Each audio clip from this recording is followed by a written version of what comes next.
그 예수님의 십자가와 부활, 예, 네. 하나님께서 이루신 예수님을 통해서 이루신 구원 이런 부분들이 제게 먼저 선명하게 들어옵니다.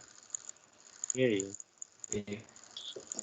그리고 히브리서 혼과 영과 몸에 대해서 나누는 부분이 네. 아주 중요합니다. 그리고 이제 구약과 신약의 차이. 히브리서를 제대로 알아야 신구약이 다 들리거든요. 구약과 신약의 차이가 뭐냐. 그거를 히브리서가 그게 완벽한 히브리서의 주제니까 가장 그거를 또 깊이 있게 아주 넓게 다루고 있는 게 히브리서이니까 히브리서를 보면은 신구약이 다 열리고 관계가 다 보여지고 이게 진짜 중요합니다. 의외로 은혜의 복음이 열렸다고 하셨는데도 새 언약에 대한 예레미야 선지자나 예스겔 선지자나 뭐 요엘 선지자나 이야기했던 새 언약에 대한 부분이 그냥 건너뛰어지고 하나님 이루신 구원 이렇게 넘어간 경우도 또 꽤 많더라고요. 그러니까. 그렇죠. 네. 그래서 성경마다 이제 다양한 각도에서 네. 복음을 설명하잖아요. 신약에 이제 27권이 복음을 다양한 각도에서 이제 설명하는데 이렇게 다양한 각도에서 봐야 이 전체가 통합적이거든요. 네. 그래서 각본이 좀 필요한 게 있습니다. 어느 부분이 잘 이해가 안 되기 때문에 그 교회한테 그 부분으로 복음을 설명해서 보내는 거거든요. 네. 그것만 해가지고는 복음이 다 보이시죠. 그러니까 예수님을 참 사람으로 강조하고 있지만 아담에게 일어났던 사람과 영이신 하나님의 연합, 그 일을 사단의 타락으로 말미암아 예수로 말미암아 완전히 새롭게 이루셨다. 그래서 이미 다 이루셨다. 그래서 우리도 똑같이 사람이면 우리 안에 성령이 거하심으로 이제 하나님의 영광이 나타난다. 요 컨셉이 그렇게 많이 열려 있지 않는 것 같아요. 예, 그렇죠. 예. 그래서 사람들이 이런 부분들 새 언약의 부분, 새 언약은 또 새 영이 있어야 되잖아요. 네네.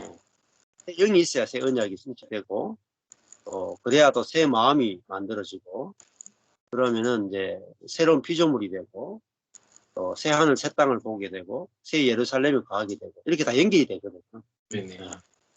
그걸 다 연결시키는 게 또 거의 설교가 거의 없어요. 그걸 다 연결시키는 설교가. 그래서 이제 이거를 다 연결해야 다 복음이 다 보이기 때문에 연결되는 게 굉장히 중요한. 네. 네, 오늘 히브리서 4장 14절 말씀.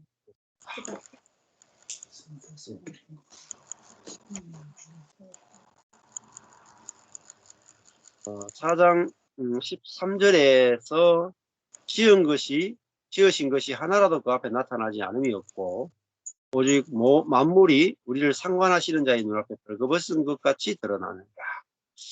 하나님 말씀이 우리에게 좌우의 날선 검 같은 말씀이 오게 되면은 모든 것이 다 드러났다. 사단의 정체도 다 드러나는 거죠. 사단이 어떻게 역사하는지도 다 드러나고 또 우리가 무엇을 쏟고 있는지도 다 알게 돼요. 그래서 우리가 결국은 사단에게 속아서 사람이 멸망하게 된 거란 말이죠. 그래서 드러나는 게 중요해요. 나타나고 드러나는. 그래 나타나고 드러나면은 끝나는 거죠. 결국 사단은 속이는 거니까요. 나타나고 드러나면은 사단이 더 이상 활개를 못 치죠. 마찬가지로 이제 뱀이라는 것도 어디에 숨어 있느냐면은 굴 속에 숨어 있단 말이죠. 그리고 풀숲으로 다니고 하는데 풀을 싹 다 깎아 놓으면은 뱀이 그쪽으로 잘 안 와요. 왜냐하면 자기가 드러나니까. 그죠? 시골에도 풀을 다 깎아 놓으면은 뱀이 그쪽으로 잘 안 옵니다. 왜냐하면 오다가 바로 죽으려고. 다른 짐승이나 사람이 잡혀 죽는단 말이에요. 그래서 뱀은 이 사람들이 자기를 발견하지 못하는 그런 풀숲으로 굴 속으로 어두운 곳으로 다닌단 말이에요. 그런데 그 풀을 다 쳐버리면은 바로 그냥 눈에 띄기 때문에 바로 죽임을 당한단 말이죠. 그래서 이 뱀한테는 가장 위협적인 상황이 모든 것이 벌거벗은 것 같이 드러나는 상황이거든요. 근데 말씀이 가게 되면은 몸과 몸 안에 뭐가 들어있는지, 우리 혼이 어떤 역할을 하는지, 영이 어떤 역할을 하는지 정확하게 드러내버리면은 이제 뱀이 숨을 곳이 없죠. 숨을 곳이 없으면 지게 되는 겁니다. 자, 그래서 진리를 알아야 우리가 자유롭게 되는 거겠죠. 그래서 우리가 썩고 있기 때문에 인생이 괴로운 겁니다. 근데 썩음이 없으면 인생에 괴로운 게 없고 안식과 평안이 오는 거죠. 그래서 이 좌우의 날선 검과 같은 말씀, 이 말씀이 우리에게 너무나 필요하다는 거죠. 자, 이 4장 14절 넘어가면 그러므로 우리에게 큰 대제사장이 있으니, 자, 대제사장 자체가 큰 제사장인데 거기에다가 큰 메가스, 큰 대제사장이 있다 했어요. 그 대제사장은 모든 그 백성들을 대표해서 하나님께 나가는 사람이고, 그 대표죠. 그리고 하나님과 사람을 연결시키고 화목시키는 자가 바로 대제사장이잖아요. 또 대제사장은 백성들의 모든 죄를 다 짊어지고 하나님께 나가는 사람이죠. 예. 그래서 이 큰 대제사장이 있는데, 원래 대제사장은 아론의 가문에서 나오게 돼 있죠. 그런데 예수 그리스도는 유다 지파인데도 대제사장에 속한단 말이에요. 그러니까 이게 원래 혈통으로는 안 맞는 거죠. 자, 영적인 대제사장이라는 의미입니다. 그러므로 큰 대제사장이 있으니 승천하신 자. 그러니까 대제사장은 원래 어디로 들어갑니까? 남들이 들어가지 않는 유일한 장소가 지성소죠. 지성소. 지성소에는 1년에 한 번 대제사장만 들어가 있어요. 그럼 지성소가 뭐냐? 하늘이라는 겁니다. 하늘. 지성소가 의미하는 것은 하늘이에요. 하늘에 들어가야지 하나님과 화목할 거 아니에요. 근데 예수님은 그 지성소가에 들어가는 게 아니라 실제적인 하늘에 들어갔단 말이죠. 승천하신 자. 예? 그러니까 하늘을 통과하신 자예요. 하늘을. 승천은 어떻게 되느냐? 그 십자가를 통해서만 하늘에 들어갈 수가 있습니다. 그래서 하늘에 들어가서 하나님과 사람을 화목해 하신 분이 바로 그리스도죠. 곧 하나님 아들 예수시라. 그러니까 그 십자가를 통해서 하늘 문을 열었다고 볼 수 있겠죠. 본인이 하늘에 들어가셨고, 자, 그래서 이 하늘 문이 열리는 것은 결국은 십자가 외에는 하늘 문을 열 수가 없죠. 그래서 에덴 동산도 보면은 동쪽으로 문이 있고 그 문에는 화영금을 가지고 천사들이 지키잖아요. 그러면 그 에덴에 들어가려면 죽지 않고는 못 들어간단 말이죠. 자, 그래서 예수 그리스도는 능력이나 지혜로 하늘에 들어가신 게 아니라 그 죽음을 통해서 들어갔단 말이죠. 자, 지성소에 들어갈 때도 제물이 지성소에 들어가려면은 제단에서 죽어서 번제가 된 다음에 들어가지, 살아있는 양을 지성소까지 들어가서 엄매 소리 내면서 지성소까지 끌고 가는 대상은 없죠. 그래서 모든 제물은 제단 위에서 다 불태워지고 혹은 거기 있는 사람들이 먹는 음식으로 다 소화되고 나서 그 제가 지성소로 들어간단 말이에요. 연기가 돼가 들어간단 말이죠. 그래서 향단이 있고 향단의 그 재와 연기를 통해서 그 연기는, 냄새는 지성소 안에 들어갈 수가 있죠. 그래서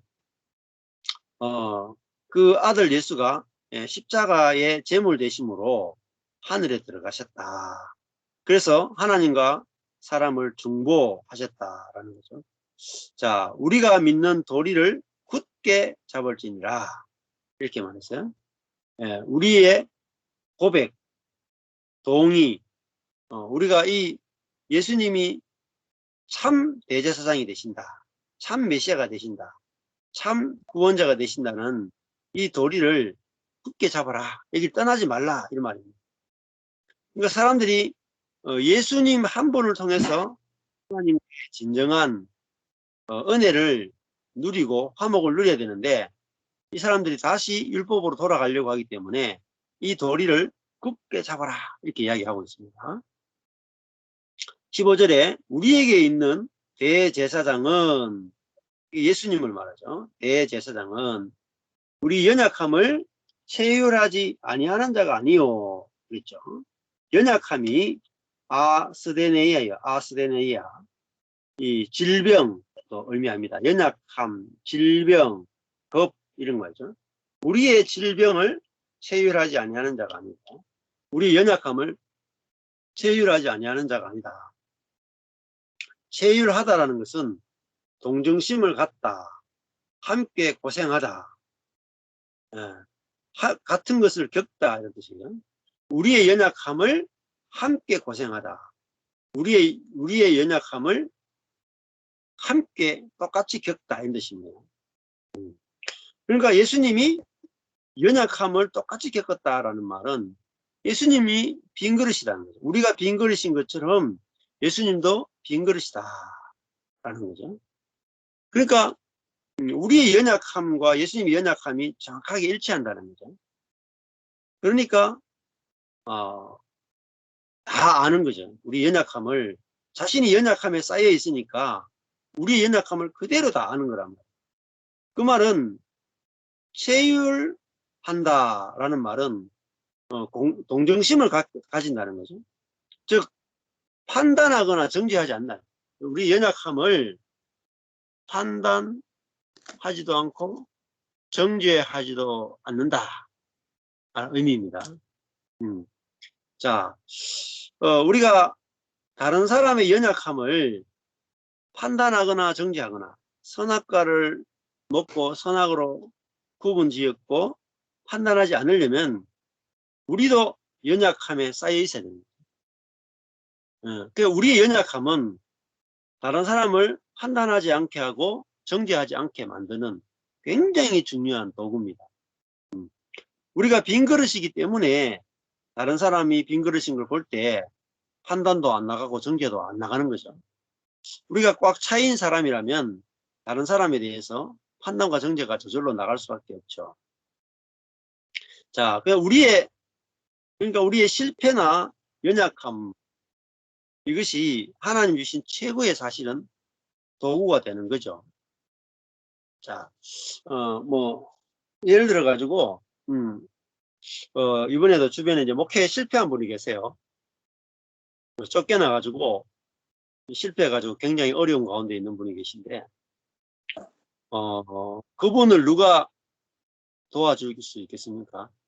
목회가 막 실패해 가지고 수치와 부끄러운 가운데 지내고 있는 분이 있는데, 이분은 이제 다른 사람을 못 만나요. 왜냐, 부끄러우니까. 너무너무 힘든데 가서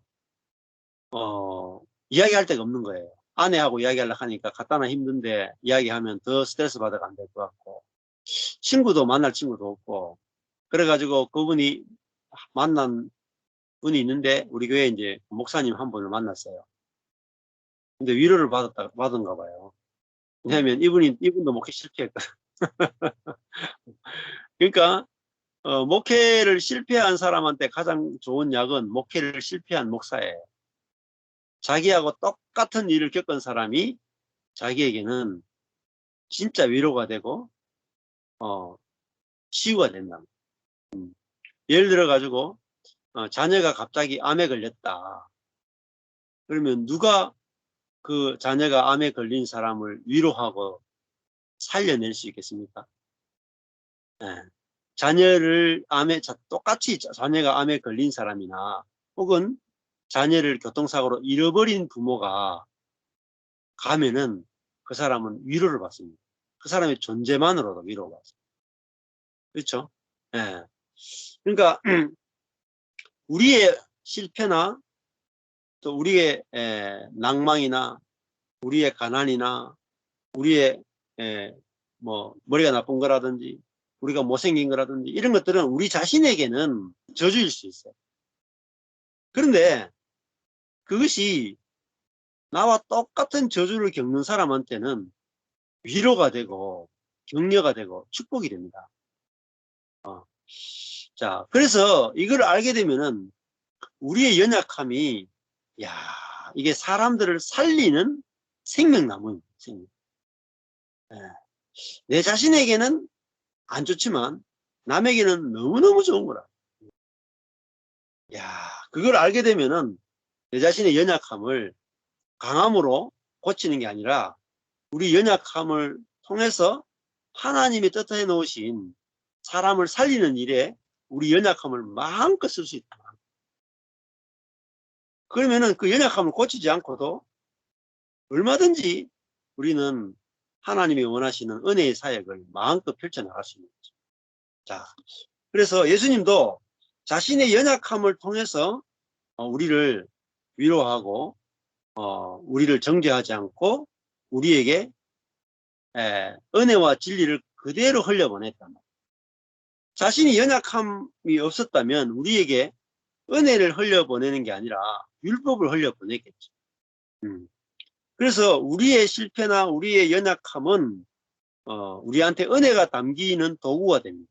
은혜와 진리만 담기는 도구가 되고 또 은혜와 진리가 흘러나가는 유일한 방법이 됩니다. 그래서 그걸 알게 되면은 우리 연약함이 좋아 보여요.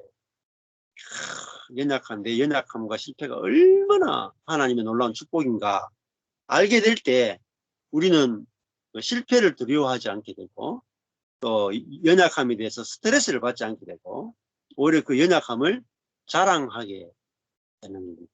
그래서 바울도 네가 자랑하려면은 나는 내 약함을 자랑한다. 그렇죠? 바울의 자랑은 약함을 자랑한 것밖에 없어요. 약함을. 그래서 그 약함이 얼마나 하나님 나라의 귀한 도구로 쓰이는가 알면은 약함을 자랑할 수 있게 되고 약함의 스트레스를 안 받게 됩니다. 그러니까 야곱이 자기중심적인 그것이 얼마나 안 좋은 겁니까? 그런데 그 자기중심적인 것이 확 드러났잖아요. 다 드러남으로 말미암아 저렇게 자기중심적인 사람을 하나님이 열심히 깨뜨려 가지고 야곱을 이스라엘로 변형시키는 하나님의 열심을 보여주는 도구로 자기중심성이 쓰였죠. 그러니까 야곱이 자기중심성조차도 하나님이 쓰시는 도구가 된다는 걸 알게 되면은 자기중심성조차도 이 은혜의 도구구나 알면은 거기에 대해서도 안식이 오게 됩니다. 안식. 자, 이게 이제 은혜의 복음의 놀라운 이 능력이죠. 자, 우리에게 있는 대제사장은 원래 구약 때도 제사장은 이 천사도 아니고 사람이잖아요. 같은 사람이니까 같은 연약함을 갖고 있는 거죠. 그러니까 그 연약함을 율법을 지키지 못하는 것을 죄를 짓는 것을 정죄하는 것이 아니라 야 내가 꼭 그 죄를 지은 것처럼 그거를 짊어지고 하나님 앞에 나가서 긍휼을 구하고 하나님과 다 화목을 시켜낸단 말이죠. 자, 우리도 우리 연약함을 연약함이 형제를 긍휼히 여기고 형제와 연합하는 중요한 도구가 된다는 사실을 알게 되면은 우리 연약함을 통해서 하나님과 그 사람을 화목케 하는 일에 우리 연약함을 쓸 수 있게 돼요. 그래서 내가 잘하는 것이 사역의 도구가 되는 게 아니라 사실은 내가 못하는 것이 중요한 사역의 도구가 된다는 거지. 그러면은 뭐 우리는 전천후로 사역할 수 있는 사람이 되는 거죠. 남을 돕는 사람, 남을 살려내는 사람이 되는 거죠. 그래서 남을 살릴 때 중요한 것은요, 우리 연약함을 오픈하는 거예요. 연약함을 오픈하면 남들이 막 살아나죠. 그러니까 예를 들면은 소그룹으로 모였는데 전부 다 돌아가면서 나는 이번 주에 죄를 하나도 안 지었습니다. 나는 이번 주에 승리했습니다. 나는 참 잘 살았습니다. 이 이야기만 하면은 이번 주에 부부싸움 하고 온 사람이 낭망이 될 거 아니에요. 그죠? 그때 리더가 딱 나서가지고 저는 이번 주에 이혼할 뻔했습니다. 이렇게 이야기하면 그 온 사람이 얼마나 은혜를 받는지 다음 주 또 오고 싶어지다니까. 근데 그 리더가 마지막에 또 십자가에 못 박는다고. 그렇죠. 그리스도인은 싸우면 안 되죠. 싸우는 것은 구원받지 못한 확실한 증거입니다. 이렇게 못을 하나 딱 박아. 그 다음 주 그 사람 안 나와. 확실하게 죽여버려. 응. 그러니까 연약함을 채유라는 게 아니라 연약함을 정지하는 거죠. 그죠? 그러니까 이 복음을 알아야 되는 거죠. 복음은 예수님은 대제사장이다. 그죠? 대제사장은 뭐가 있습니까? 율법이 있지 않죠. 대제사장은 뭡니까? 은혜와 진리가 충만한 자를 대제사장. 다른 사람이 잘한 것을 짊어지고 가는 게 아니잖아요. 대제사장. 백성들이 순종한 것을 짊어지고 가는 게 아니라 대제사장은 백성들의 죄만 짊어지고 자기 죄도 아닌데 그 모든 백성들의 죄를 자기가 대신 짊어지고 가서 화목하는 일을 하는 자가 대제사장이에요. 그러니까 대제사장이 있으면은 내가 안 나가도 되잖아요. 얼마나 좋아요. 근데 우리도 왕 같은 제사장으로 우리를 하나님께서 선택하셨죠. 그게 하나님의 은혜잖아요. 그러니까 제사장 하는 일은 다른 사람의 죄를 대신 짊어지고 가서 하나님과 화목시켜내는 자, 그게 제사장의 능력이잖아요. 자, 그럼 우리도 하나님 앞에서 제사장으로 부름받았기 때문에 하나님과 사람을 화목시키려면은 우리가 연약함이 없이는 하나님과 사람을 화목시켜낼 수가 없습니다. 내가 모든 걸 잘한다. 그러면요, 도대체가 남들이 긍휼히 여겨지지 않았어요. 정죄밖에 안 나와요. 내가 좀 못해도, 예를 들면 내가 자녀 교육도 좀 못하고 이런 것도 있어야, 남들이 자녀 교육 못할 때, 그럴 수 있어요. 이렇게 나가지. 교육을 뭐 저따구로 시킵니까? 예를 들면은, 저희 집에 애가 4명이잖아요. 그러면요, 이렇게 생각하는 부모들이 있어요. 우리 애는 저렇게 버릇없지 않은데, 우리 애는 말을 잘 듣는데, 그러면서 저한테 그런 말 할 때 있거든요. 목사님, 애 키우기 힘드시죠? 그거는, 그건 완전히 연약함을 채우라는 게 아니라 연약함을 완전히 죽여버려. 우리는 어떤 사람이 연약함을 볼 때 판단하고 정죄하고 죽이는데 엄청 빠르거든요. 그게 이제 사단의 속성입니다. 자, 연약함을 채유라는 세계와 연약함을 정죄하는 세계는 완전히 다르죠. 자, 직업이 대제사장이잖아요. 대제사장은 백성들의 죄를 지적하는 자가 아니라 백성의 죄를 짊어지고 가는 자. 그래서 예수님이 수고하고 무거운 짐진 자들아, 다 내게로 오라. 내가 너를 쉬게 하리라. 이렇게 말했잖아요. 자, 그러니까 하나님이 다른 사람의 죄를 짊어지는 이게 영광이에요. 우리는 자기중심적인 사람이라서 자기 죄도 안 짊어지려고 하는데. 그죠? 자기 죄도 인정하지 않는 인간이 남의 죄를 짊어진다. 이건 정말 영광스러운 거예요. 안 그렇습니까? 대제사장은 정말 영광스러운 존재고 거룩한 존재예요. 왜? 모든 사람이 자기 죄도 안 짊어지고 남에게 다 덮어씌우잖아요. 대제사장은 기꺼이 모든 사람의 죄를 다 짊어지고 주님께 나간다. 얼마나 영광스럽습니까? 이게 거룩이에요. 딴 게 거룩이 아니라 남의 죄를 다 짊어질 수 있는 사람. 이게 거룩인 거예요. 그러려면은 우리도 나도 죄에 넘어지고 이런 것들이 있어야 남을 저절로 다 받아주는 거예요. 예. 그러니까 뭐 학교에서 시험 칠 때 컨닝 좀 해본 사람이 컨닝한 사람은 받아주지, 학교 다닐 때 컨닝을 전혀 안 한 사람은, 컨닝한 사람은 뭐 용서가 안 돼요. 용서가. 자기는 피해받은 것밖에 없기 때문에 용서가 안 돼요. 그렇죠? 예. 그러니까 우리의 연약함은 긍휼이 흘러나가는 중요한 도구가 되고, 우리가 죄 짓는 것도 남을 살려내는데 아주 중요한 도구로 쓰인다는 거예요. 잘만 쓰면은. 잘못 쓰면 안 되지만 잘 쓰면은 약이 됩니다. 그러니까 우리의 실패는 남에게 중요한, 아주 남을 살리는 약이 돼요. 신약이. 아주 새로운 약. 그러니까 잘 쓰세요. 내가 실패한 걸. 하나님이 여러분에게 주신 최고의 무기는 여러분이 실패한 겁니다. 연약한 겁니다. 그걸만 잘 쓰면 남을 막 살려내요. 자, 그래서 예수님은 우리의 실패, 연약함, 죄에 넘어지는 거, 죄인인 거 이거를 자신이 연약한 가운데 있기 때문에 그대로 체휼하는다. 얼마나 좋습니까? 예. 자, 모든 일에 우리와 모든 일에 한 가지 이게 아니에요. 모든 일에 우리와 어때요? 한결같이. 이거 말하면 한결이란 말은 호모이오테스예요. 호모이오테스. 같다는 거예요. 유사하다, 일치하다. 모든 일에 일치하여 같게 시험을 받는다. 모든 것에서 우리가 똑같이 한결같이 일치하게 시험 받은. 이해되십니까? 예수님이 모든 일에 우리와 같이 시험을 받았다. 예수님이 하나님이라면 시험 받겠습니까? 시험이 안 되겠죠. 안 그렇습니까?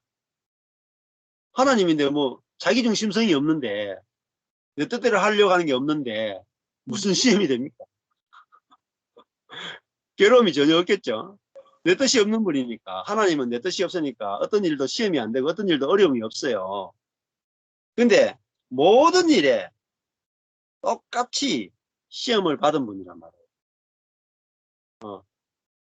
그러니까 예수님은 연약한 분입니까? 연약하지 않은 분입니까? 연약한 분. 그 연약함을 체휼하지 아니하는 자가 아니요. 연약한 분이라. 모든 일을 우리 같이 한결같이 시험 받을 정도면 연약하잖아요. 안 그래요? 연약하니까 시험을 받죠. 강한데 누가 시험 받겠습니까? 그죠? 사자가 있는데, 앞에서 쥐가, 아니면 쥐가 알랑알랑 거린다고 시험 받겠습니까? 그죠? 여기가 돼지가 있는데, 돼지가 앞에 뱀이 지나가요. 뱀이 지나가면 우리는 시험이 되는데, 돼지는 뱀이 지나가면 시험이 안 되고 먹거리가 뱀은 뱀이 돼지를 물어봤자 비계밖에 못 물어요. 그러니까 뱀은 그 돼지에게 완전히 간식이거든요. 간식. 전혀 시험거리가 안 돼요.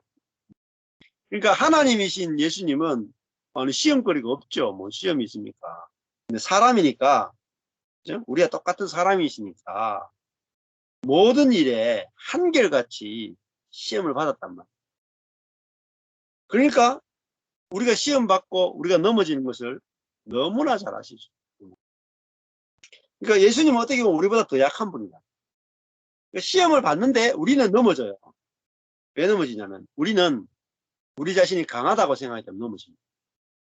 내가 이겨낼 수 있다고 생각하기 때문에 오히려 넘어져요. 내가 이기려고 애쓰기 때문에 넘어져요. 근데 주님은 애쓰지 않기 때문에 안 넘어집니다.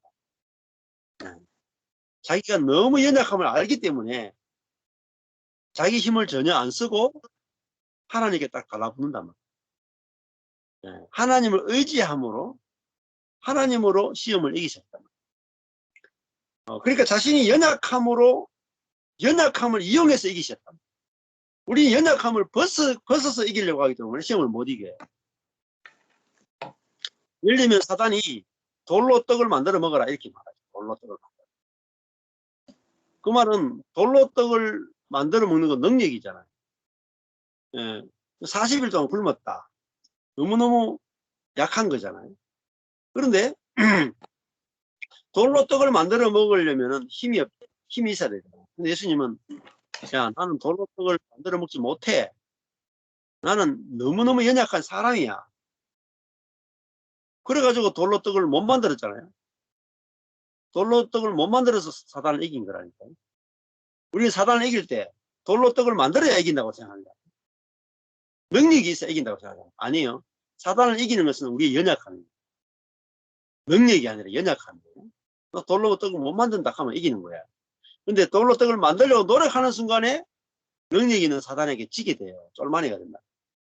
자, 높은 성전에서 뛰어내려라. 능력이 있는 사람은 뛰어내려 버리겠죠. 예수님은 야, 나 뛰어내리면 죽어. 야, 육신이 너무너무 약해. 떨어지면 다 부러져. 못 뛰어내려. 그걸로 이겼단 말이야. 사람이 어떻게 뛰어내리냐. 사람은 뛰어내리면 죽도록 하나님께서 딱 제한받는 존재로 만들었어. 나는 이렇게 연약함이 좋아 하고 딱 머물렀단 말이야. 내가 사람인데 왜 내가 하나님처럼 돼야 돼? 나 사람이야. 사람이면 돼. 딱 머물러. 그걸로 이기셨다니. 우리는 뭐 자꾸 우리가 뭐 해서 이기려고 한다. 그러다가 다 걸려 넘어지는 거예요. 다른 사람이 내보고, 야, 목사님이 참 능력이 없네요. 아직도 지금 개척교회 20년 동안, 24년 동안 개척교회 하시는 거. 아이씨, 열받네. 자존심 상하네. 나도 한번 큰 교회 해보자. 우리는 그래서 이기려고 그런다니까요. 그래가지고 시험에 빠지는 거예요. 그렇죠. 뭐, 제가 개척교회 하는 것만 해도 제가 은혜입니다. 저 사실 개척교회 할 사람이 못합니다. 제가 사람이 아닙니다. 제가 먼지입니다. 이러면은 그 시험을 이길 건데, 그죠? 그걸 내가 꼭 능력을 보여야 된다 하니까 자꾸 넘어지는 능력. 네. 자, 그러면 개척교회 20년 해도, 저는요, 진짜, 이게 은혜입니다. 개척교회 24년 동안 하고 있는데, 안 굶어 죽은 게 이게 얼마나 이 기적 중에 기적입니까? 내가 막, 주님을 자랑할 거 내놓으면 이기는 거예요. 사탄이 어떻게 이기겠어요? 이야, 개척교회 안 벗어나네. 대단하네. 도저히 내가 못 이기겠다고 떠나가는 거야. 자, 시험 받았는데, 어때요? 예수님은 죄가 없죠. 죄가 뭡니까? 무슨 죄가 없다는 거예요? 하나님처럼 되려고 하는 죄가 없다라는 거예요. 그죠? 자기중심적인 죄가 없다라는 거예요. 선악을 판단하는 죄가 없다라는 거예요. 이 죄가 없는 거예요. 이게 사단의 죄거든요. 자, 이 죄가 없단 말이에요. 그래도 우리도, 우리 연약함이 죄를 이기게 합니다. 연약함. 이 비밀을 아셔야 돼요. 자, 내가 너무너무 연약하면은 하나님처럼 될 수 없다는 걸 알아요. 자신 얼마나 아무것도 아닌지를 우리의 능력과 지혜에 대해서 절망하면은 하나님처럼 될 수 없구나를 확실하게 알아요. 하나님처럼 되려고 하지 않습니다. 또 내가 너무나 연약한 걸 알면은 남에 대해서 선하게 판단이 안 나오고요. 내가 너무너무 연약한 걸 알면 내 중심적인 생각도 다 사라져요. 내 생각이 뭐 맞나? 내가 뭐 똑똑하지도 못한데 이러면은 그 내중심적인 생각도 사라지고 내중심적인 선택도 사라지고, 그러니까 이 연약함 안에서 오히려 우리는 이 원죄를 벗어지게 됩니다. 그래서 이 하나님은 우리에게 왜 약함을 가진 피조물로 우리를 지으시고 육신을 가진 존재로 지으시고 이 육신을 벗지 않고 육신을 입고 살게 하시는가? 오히려 그 연약함을 통해서 연약함 때문에 죄에 넘어지는 것이 아니라 그건 표면적인 거예요. 연약함 때문에, 육신의 연약함 때문에 넘어지는 건 표면적입니다. 더 깊이 들어가면 육신의 연약함 때문에 오히려 죄를 이기는 길이 감추어져 있어요. 그래서 불교나 이런 데서는 육신을 벗으려고 하죠. 죄에 있는 육신을 벗으려고 하고, 플라톤도 마찬가지예요. 그러나 우리는 이 연약한 육신을 입는 것이 오히려 죄를 이기는 길이라는 것들을 보게 되면은 우리는 연약함을 통해서 죄를 이기면은 우리는 힘들이지 않고 죄를 이기게 돼요. 이 부분이 우리가 더 깊이 깨달아지면은 이 죄를 이기는 것들이 쉬워집니다. 내 자신이 능력이 없다는 것이 확실하게 보이면은 하나님처럼 되려고 하지도 않고요. 은혜로 사는 존재로 내 자신이 보여지고, 또 내가 능력이 없다는 거 확실히 보이면은 내만이 아니라 모든 인간이 다 능력이 없는 걸로 보여요. 그러면은 예수님도 완전히 연약한 분이, 나도 완전히 연약하고 모든 인간이 연약하다고 보게 되면은 남에 대해서 선하게 판단이 사라집니다. 이게 이제 십자가의 도죠. 네. 그래서 예수님이 사단을 이기신 것은 십자가에서 이기셨죠. 그 십자가는 연약함과 미련함의 상징이잖아요. 그래서 우리도 사단을 이길 때 능력으로 이기는 게 아니라 우리 연약함을 당연한 것으로 내놓으면 돼요. 우리가 뭐 죄를 짓잖아요. 아, 내가 왜 죄를 지었느냐. 이 죄를 지으면 안 되는데 다음에 고쳐야지. 이러면 못 이기는 거예요, 오히려. 근데 야, 내가 죄에 넘어졌네. 내가 내 능력과 내 힘으로는 죄 이길 수 없지. 넘어지는 게 당연하지. 근데 이 자격 없는 자에게 하나님께서는 놀라운 은혜 위에 은혜를 예비하셨지. 주님의 은혜를 찬양합니다. 내가 연약함으로 주님의 은혜를 더 풍성하게 누릴 수 있는 길을 열어주셔서 감사합니다. 이런 사람은 가면 갈수록 죄를 저절로 이기, 그 은혜가 죄를 이길 수 있도록 하거든요. 그래서 예수님이 결국은 연약함이 자기가 얼마나 연약한 존재인지 알면은 남을 판단하고 정죄하는 모든 죄가 끝나버립니다. 남을 판단하고 정죄하는 죄를 안 짓게 돼요. 이게 진짜 중요한 죄거든요.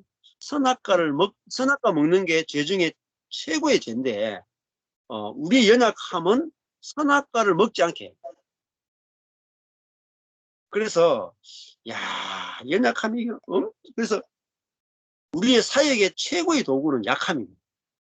그래서 바울은 자기의 약함을 자랑합니다. 그래서 십자가에 못 박히신 그리스도만 자랑한다는 것은 약한 그리스도만 자랑한다는 거예요. 자, 이 약함이 왜 좋으냐? 선악과를 제거해 주는 게 우리 약함. 선악과가 없으면 관계가요 어마무시하게 좋아집니다. 연합이 되어져. 네. 이 관계를 아는 것이 너무나 중요하다. 이렇게 말씀드릴 수 있습니다. 자, 히브리서는 여기까지 하시면 되겠습니다. 15절도 굉장히 중요한 말씀이고, 그 다음에 16절도 굉장히 중요하거든요. 한 절 한 절이 이 15절, 16절이 중요하니까 다음 주에 한 절도 하도록 하겠습니다. 히브리서 말씀 들으시면서 느끼신 거, 나누고 싶은 거 있으면 나누셔주세요. 한번 오늘 했던 거 이 히브리서를 한 말씀씩 요약해 주세요. 이게 중요한 거니까. 얼마나 잘 이해하셨는지 한 문장씩 해주세요. 히브리서 조금 전에 듣고 기억 남는 거 있으면 한마디씩 해주세요.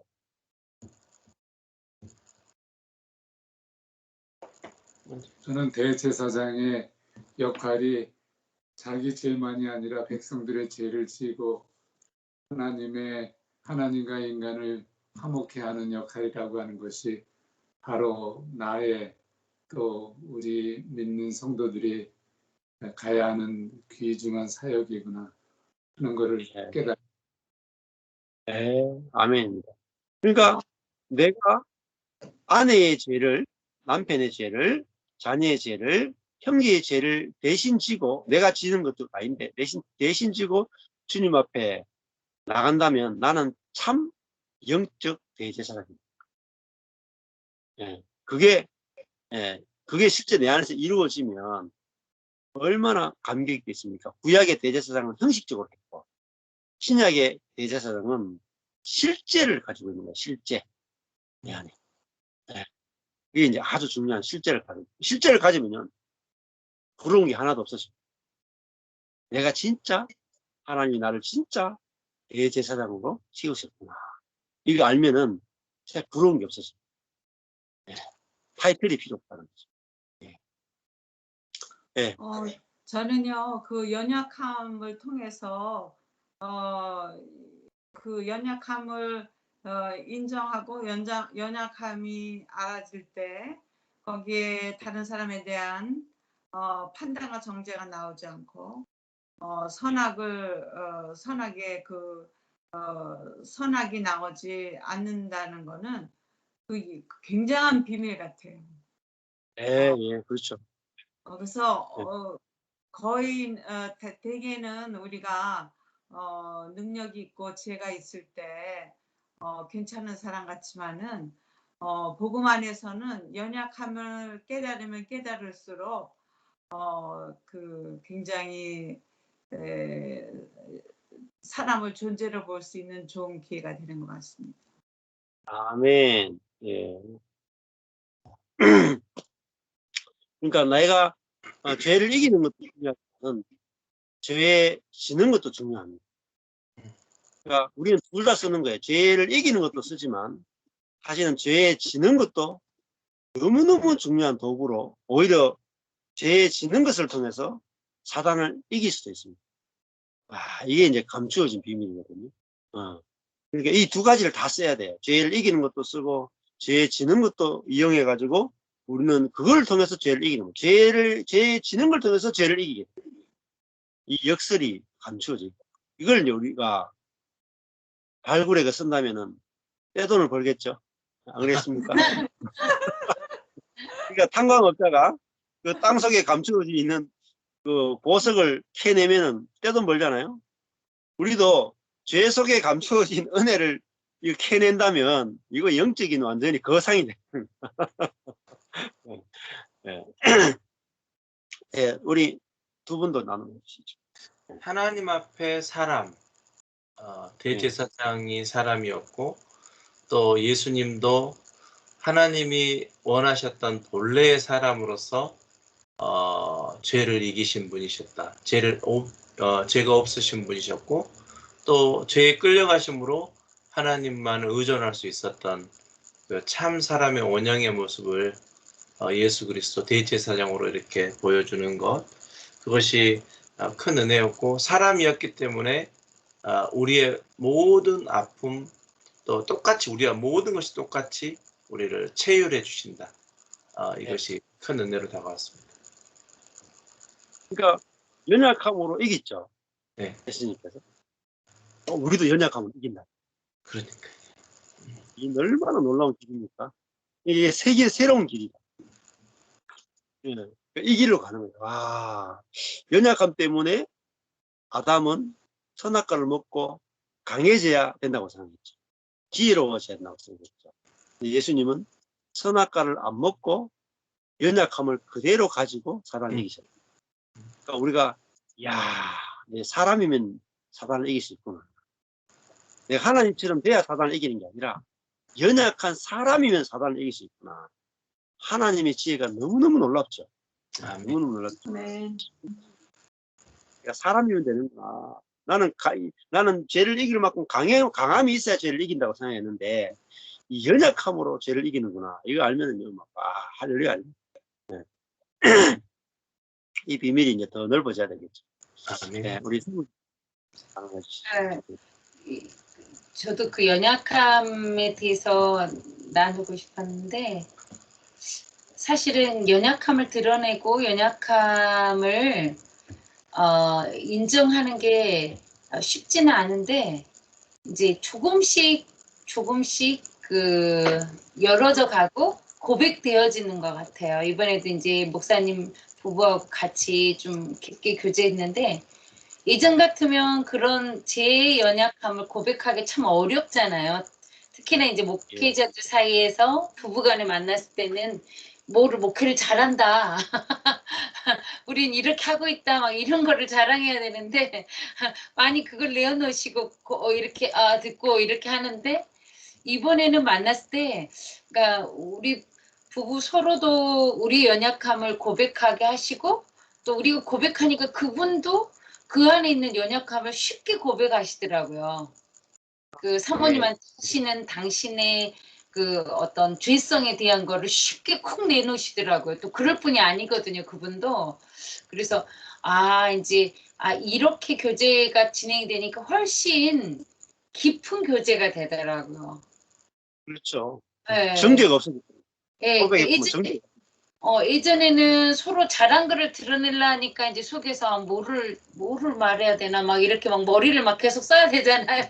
뭘 잘했나 막 생각하고 이제 근데 이제 서로 연약함을 내어놓으니까 또 연약함으로 그 대답이 오더라고요. 그러니까는 서로 이렇게 거치장을 안 해도 되잖아요. 얼마나 설에처럼 만남과 만남 사이 뭔가 애식을 치르듯이 그러니까 약간 경계라는 어떤 틀이 있었다가 그러니까 이게 벌거벗었으나 부끄럽지 않은 그런 어떤 부분은 확 이루어지더라고요. 그래서 오늘 목사님 말씀해 주신 그런 연약함이 참 예수님의 그 연약함으로 사단을 이긴 이화를 이렇게 저희 말씀 속으로 전해주셨는데, 연약함을 고백해 보니까 또 연약함으로 응답이 되고 어떤 사람과 사람의 만남의 담이 조금 이렇게 허물어지는 훨씬 깊은 연합을 만나게 되는 그런 만남을 가지면서 이게 그리스도인의 연합의 교제인가 이런 느낌이 좀 예전하고는 다른 교제였던 것 같아요. 예, 네. 좋습니다. 좋은 시간 가지셨네요. 네. 그러니까 연약함을 나누면 선악과가 없어질 거예요.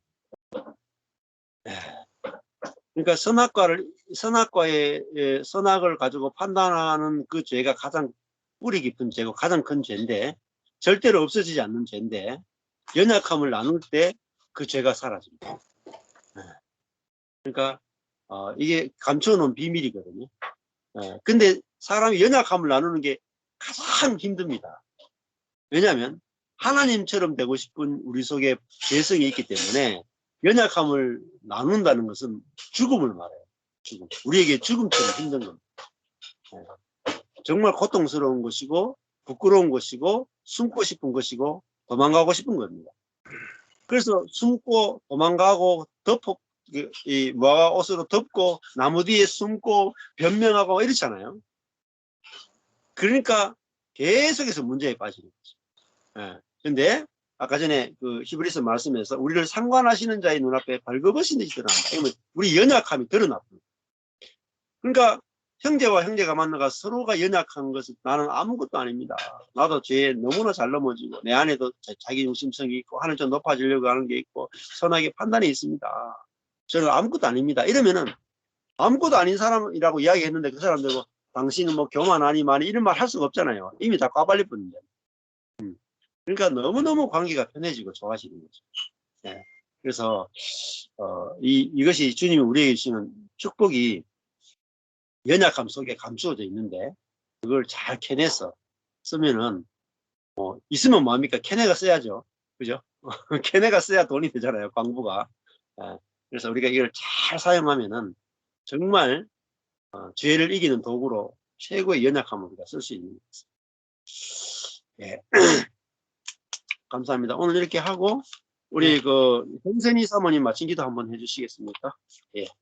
사랑의 아버지 하나님 감사합니다. 저희가 이렇게 연약한 것이 쉼이 아니고 죄를 이기고 판단과 정죄가 우리에서 떠나가고 정말 금세 서로 연합할 수 있는 형제요 자매요 주 안에 한 마음으로 갈 수 있도록 주나님께서 이 진리의 말씀으로 저희들을 깨우쳐 주시니 감사합니다. 저희가 날로 주님이 주신 이 축복들을 잘 캐내어 가지고 사용함으로 인해서 주님이 드러날 수 있도록 도와주세요. 예수님 이름으로 기도합니다. 아멘. 네, 감사합니다. 감사합니다. 수고하셨어요. 예. 감사합니다. 감사합니다. 비 많이 왔죠? 네. 비 많이 왔어요. 괜찮아요? 예. 뭐 정 목사님 아까 비 많이 했다는 이야기를 하는데 뉴욕도 비가 많이 와가 뭐 지하철에 뭐 비가 잠기고 뭐 이런 것도 있던데요. 저 유튜브 네. 보니까. 예. 근데 우리 동네는 이쪽 동네는 괜찮았고요. 예, 뉴욕 다행이다. 맨하탄 쪽에는 아주 그날 밤에 엄청 왔었나 봐요. 예. 집이 없으니까 걱정할 게 없겠다, 그죠? 그렇죠. 집이 있으면 그 부서질까 봐 걱정할 건데 내 집이 없으면 이제 못 부서져도 내 집이 아니니까 보수해 줄 거고, 그죠? 네. 예. 그러니까 다 하나는 또 안 좋으면 하나는 또 좋은 게 있습니다. 그래서 뉴욕하고 유저지 쪽에 비가 많이 왔다 해가지고 또 목사님 사모님도 괜찮으신가 이런 생각이 좀 들더라고요. 네, 괜찮았다 그랬으니까 다행입니다. 네. 잘 들어가시고 다음 주에 또 뵙겠습니다. 네, 감사합니다. 감사합니다. 안녕하세요. 네. 네.